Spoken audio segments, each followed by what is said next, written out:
औरंगजेबाचे गुणगान करणारे सपा आमदार अबू आझमींना सत्र न्यायालयाचा दिलासा। अटकेपासून संरक्षण। 12, 13 आणि 15 मार्चला तपास अधिकाऱ्यांच्या समोर हजर राहण्याचे निर्देश। वाल्मिक कराड जेलमध्ये असलेल्या बीड शहर पोलीस ठाण्याच्या सीसीटीव्हीमध्ये दाखवा। धनंजय देशमुखांची मागणी। बीड शहर पोलीस ठाण्यात बालाजी तांदळेप्रमाणेच इतर कोणी आलं का? देशमुखांकडून संशय व्यक्त। स्वारगेट लैंगिक अत्याचार प्रकरणातील पीडित मुलीचं पोलीस आयुक्तांना पत्र। वकील असीम सरोदेंना विशेष सरकारी वकील म्हणून नियुक्त करावं। पीडित मुलीची आयुक्तांकडे मागणी।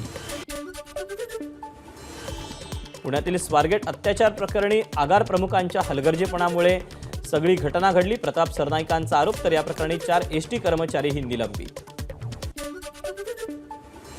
महापालिकेची थकबाकी थकवल्यानं पुण्यातील सिंहगड कॉलेजला फटका। सिंहगड कॉलेजच्या 500 मिळकती जप्त।